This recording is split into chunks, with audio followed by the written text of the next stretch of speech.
إن الحمد لله نحمده ونستعينه ونستغفره ونعوذ بالله من شرور أنفسنا ومن سيئات أعمالنا من يهده الله فلا مضل له ومن يضلل فلا هادي له وأشهد أن لا إله إلا الله وحده لا شريك له وأشهد أن محمدا عبده ورسوله صلى الله عليه وعلى آله وصحابته وبعد فأوصيكم ونفسي بتقوى الله عز وجل ولقد وصينا الذين أوتوا الكتاب من قبلكم وإياكم أن اتقوا الله يا أيها الذين آمنوا اتقوا الله حق تقاته ولا تموتن إلا وأنتم مسلمون. Të nderuar besimtarë dhe besimtare, fillojmë me emrin e Allahut të Madhëruar. Atë falenderojmë, dëshmojmë dhe deklarojmë se Zoti jon I vetëm pa shok është Allahu subhanahu wa ta'ala, I cili meriton të gjitha adhurimet tona, të gjitha përuljet tona, dhe se Muhamedi alayhi salam është I dërguari I fundit I Allahut subhanahu wa ta'ala tek njerëzit për të mësuar atyre rrugën e drejtë, rrugën se si të fitojnë kënaqësinë e Zotit të tyre në këtë botë dhe në botën tjetër. Të nderuar besimtar, Allahu I Madhëruar gjithmonë na porosit në Kur'an që të jemi të devotshëm, të respektojmë ligjet, rregullat e Tij dhe në këtë formë do ta plotësojmë ato që Zoti I Madhëruar dëshiron prej nesh në këtë jetë. Të nderuar besimtar, ja dhe ditët e Ramazanit shumë shpejt ecin, ashtu që se Zoti I Madhëruar thotë ja me ma'dudat, ditë të numëruara, pra ditë të pakta të cilat mbarojnë shpejt. Ndaj lutim Allahun e Madhëruar që të na I ketë pranuar adhurimet tona në këto ditë që kanë kaluar dhe të na ndihmojë në këto ditë që kanë ngelur. Të nderuar besimtarë, agjërimi I Ramazanit duhet të jetë për besimtarin një shkollë. Pra, duhet të jetë për të diçka që ai mëson, përgatit veten e tij, përmirëson veten e tij. Dhe prej gjërave të cilat duhet që besimtari t'i mësoj, t'i praktikoj, të reflektoj në jetën e tij, është mëshira, kujdesi ndaj shtresave të cilat janë në nevojë në shoqëri. Dhe këtë besimtari e vren në jetën e profetit Muhammed alayhi salam, I cili ka qenë shumë bujar, po kur vinte Ramazani ishte akoma më tepër bujar. Këtë gjithashtu e vrejmë në fjalët e profetit Muhammed alayhi salam, I cili na nxit që të kujdesemi për shtresat të cilat kanë nevojë. Ndaj dhe profeti alayhi salam, për shembull, pra duke përmend disa shembuj se janë të shumta, tregon se I cili kujdeset për jetimin, ai do të jetë në xhenet me profetin Muhammed alayhi salam. Sepse në përgjithësi jetimi është ai individ, ai fëmijë I cili kanë nevojë për kujdes. Ka nevojë për mbështetje financiare, ka nevojë për mbështetje psikologjike, ka nevojë për mbështetje të ndjenjave të tij. Po të shohim shembull tjetër, profeti alayhi salam thotë se ai cili kujdeset për nevojtarët në shoqëri dhe për ato gra të cilat janë të veja, pra nuk kanë dikon që kujdeset për të nga ana financiare, thotë profeti alayhi salam, ai është në shpërblim si ai personi I cili është në luftë, pra është mujahid në rrugën e Allahut subhanahu wa ta'ala. Dhe këto janë disa kategori që në përgjithësi në shoqëri kanë nevojë, edhe pse kategoritë në shoqëri janë të shumta, ashtu që nuk dua ta na shkolloj këtu një kategori të cilën shumë herë njerëzit nuk kujdesen për të, që janë kategoria e studentëve. Pra, ndoshta ai student mund të jetë i fuqishëm që të punojë, mos ketë nevojë për dikënd, po në moment që ai përkushtohet shkollës tij ka nevojë për dikënd që të kujdeset për të. Ndoshta familja e tij nuk është në gjendje ekonomike që ta mbështesin, qoftë studimin në vendin e tij apo jashtë vendit të tij. Dhe të tillë kategori ka nevojë nga shoqëria që të mbështeten dhe akoma më tepër kur kjo gjë është organizuar, akoma më tepër kur kjo kalon dhe në kujdesje nga ana e shtetit i cili ka të gjitha mundësitë. Sepse të nderuar, shoqëria ka nevojë për njerëz të përgatitur.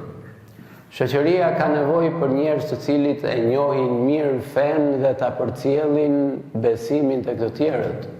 Shoqëria ka nevojë për një brez të përgatitur të hoxhallarësh të cilët e kryejnë këtë mision ashtu siç duhet, duke pasur dijen e rregull, dijen e plot. Shoqëria ka nevojë për mjek të përgatitur, ka nevojë për inxhinier të përgatitur, ka nevojë për mësues, ka nevojë për shumë intelektual të cilët duhet përgatiten që ta orientojnë këtë shoqëri në rrugën e duhur që t'i shërbejnë kësaj shoqërie. Dhe mos të ngelet kjo çështje që çdo njeri i cili futet dhe del gjysmak dhe pastaj merr një pozicion, merr një profesion dhe pastaj duke qenë jo i përgatitur mirë, ashtu duhet ta kryej punën. Ndaj dhe kjo kategori ka nevojë për mbështetje. Pra ku ka më mirë që ne si shoqëri të gjejmë dikon i cili ka prirje për atë fushë, çdo lloj fushë qoftë e cila është e dobishme për shoqërinë dhe të mbështetet, që të vazhdojë studimet dhe kur të kthehet nga studimet të jetë një person i cili do t'i shërbejë shoqërisë dhe të jetë i përgatitur dhe i aftë për atë. Gjë e cila fatkeqësisht shumë herë nuk funksionon tek ne, sepse disa të nderuar të cilët Zoti i Madhëruar u ka dhënë pasuri, mendojnë se sadakaja është thjesht me i dhënë me ngrënë atij që s'ka. Dhe vetëm këtu e mbyll. Pra me i quar një qese ushqime tek shtëpia dhe e kryeu misionin e sadakas. E kryeu misionin e zakatit. Ndërkohë nuk është vetëm kjo të nderuar. Patjetër, kjo është dhe nuk e mohojmë dhe nuk themi që nuk duhet jetë, por se nuk duhet mjaftohemi vetëm me këtë. Ka nevojë që shoqëria islame të përgatitet, të zhvillohet, të ketë intelektual të përgatitur, të ketë në të gjitha fushat njerëz të cilët e orientojnë këtë shoqëri me dinjitet, me dije dhe duke qenë të përgatitur, se ndryshe nëse nuk kemi njerëz të përgatitur, atëherë kjo shoqëri do të ngelet e pa zhvilluar, një shoqëri kur i themi ne që thjesht ha një kafshat bukë, kërkon për një kafshat bukë dhe kaq e kryeu misionin e saj. Pra kjo është një problematik dhe në moment që nuk kemi institucione të cilat kujdesen për këto gjëra, atëherë këtë rol duhet ta kryejë shoqëria.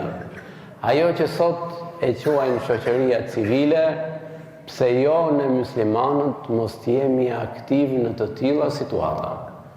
Qoftë në ndihmën e njerëzve në nevojë, qoftë dhe në mbrojtjen e njerëzve të cilët kanë nevojë apo qysh i quajnë, edhe pse termat personalisht janë pak i kujdesshëm në to, po me qenë se përmendet shtresat të cilat janë të pambrojtura në shoqëri.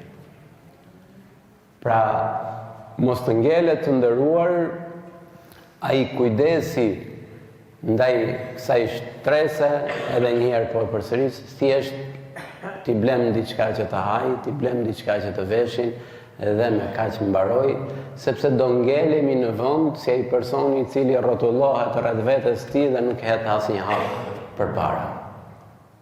Ndaj duhet që ta konceptojmë pak më ndryshe sadakan, pra ndihmën parën tonë se ku duhet ta çojmë.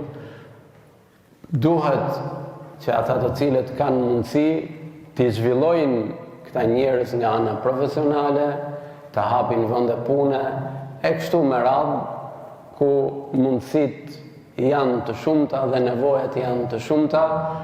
Nuk jam unë ai i cili mund të jap të orientime, sepse nuk jam specialist i kësaj fushë, pa ajo që di të them dhe t'i nxit të nderuarit është që duhet të punojnë në këtë fushë dhe sadekan ta shohin përtej një qese me miell dhe me makarona dhe me oriz dhe e kryen misionin e sadekas.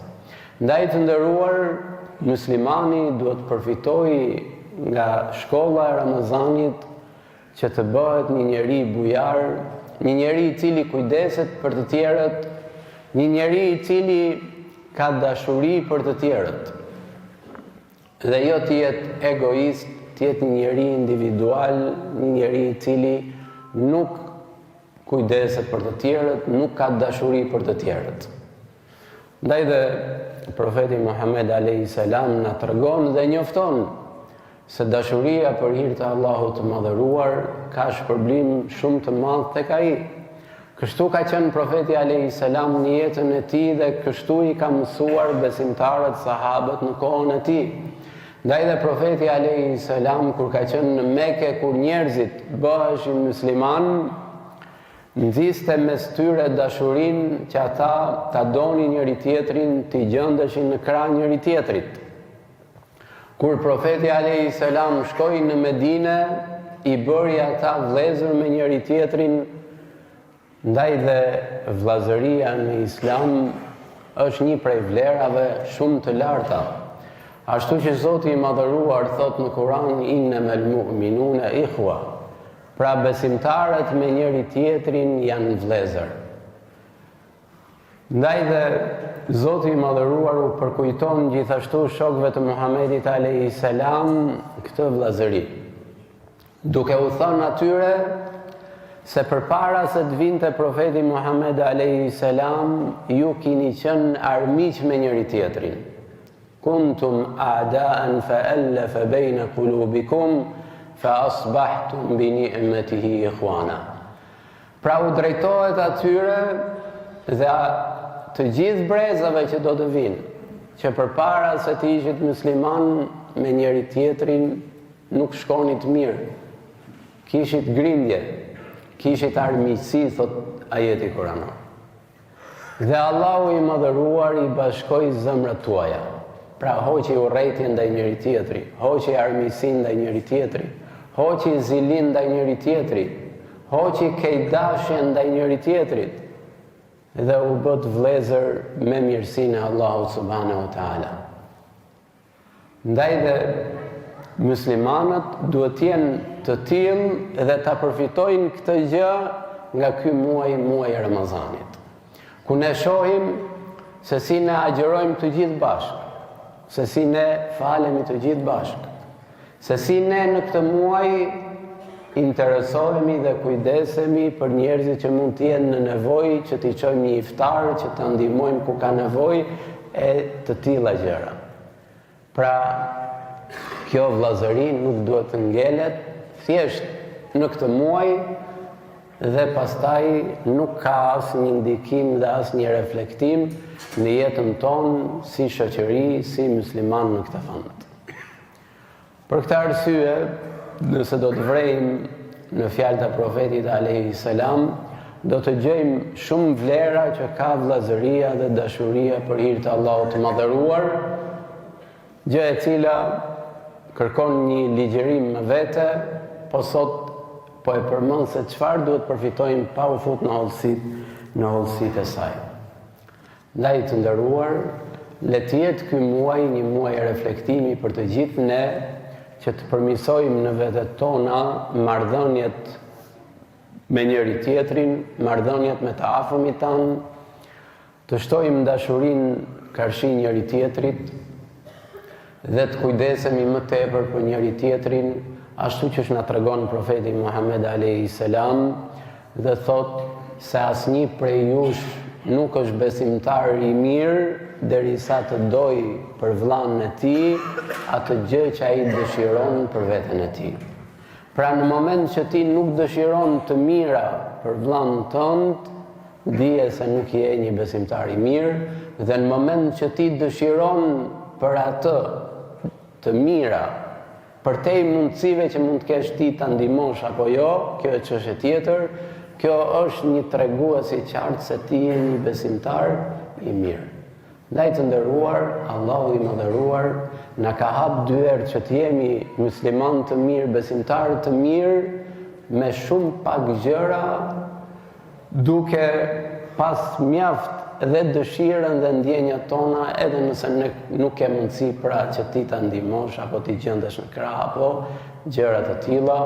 E lutim Allahun e mëdhëruar që të na falit, na mëshiroj. Aqulu qawli hadha wa astaghfirullah li wa lakum fastaghfiruh innahu huwal ghafurur rahim.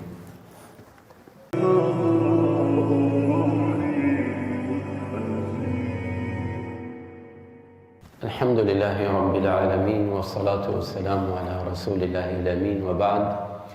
Nderuar besimtar, ja dhe ku tashmë jemi futur në 10 ditën e fundit të muajit të Ramazanit,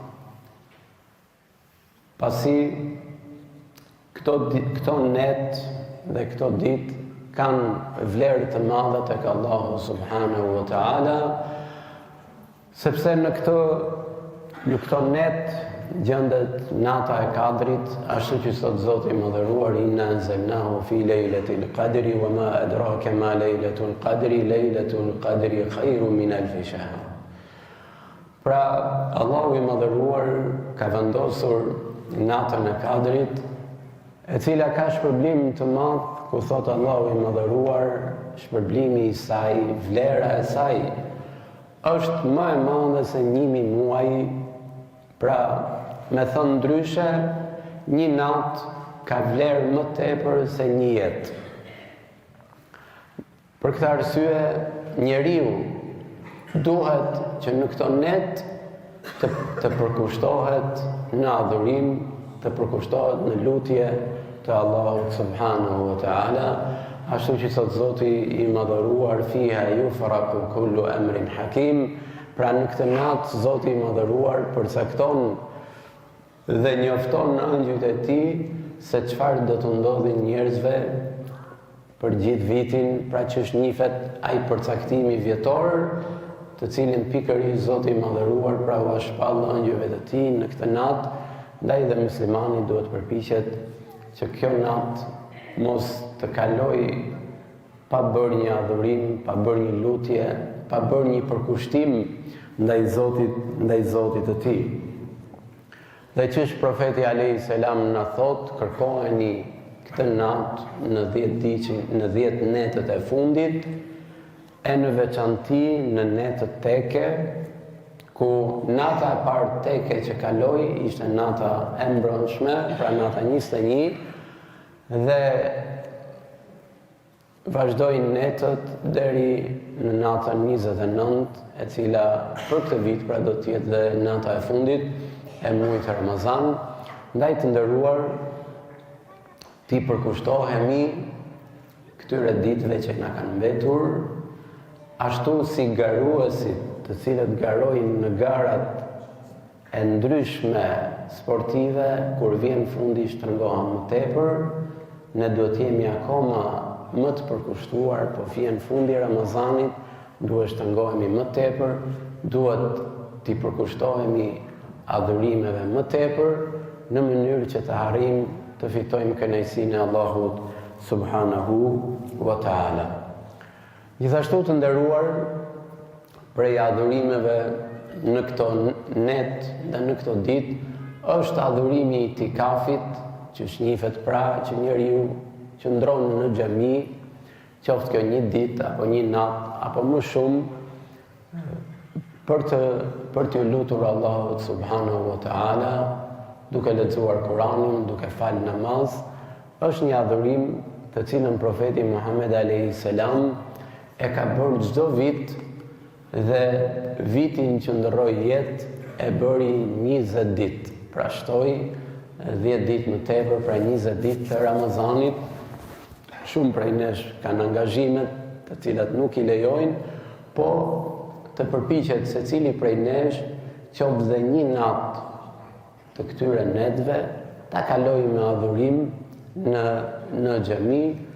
Është diçka e mundur, nuk është diçka e cila nuk arrihet, apo ai cili nuk ka mundësi dhe një natë, sipas një mendimi të dietarëve, edhe disa orë pra të caktuara mund t'i kaloj në xhami dhe i quhet shpërblimi i këtij adhurimi, pra adhurimi të itikafit.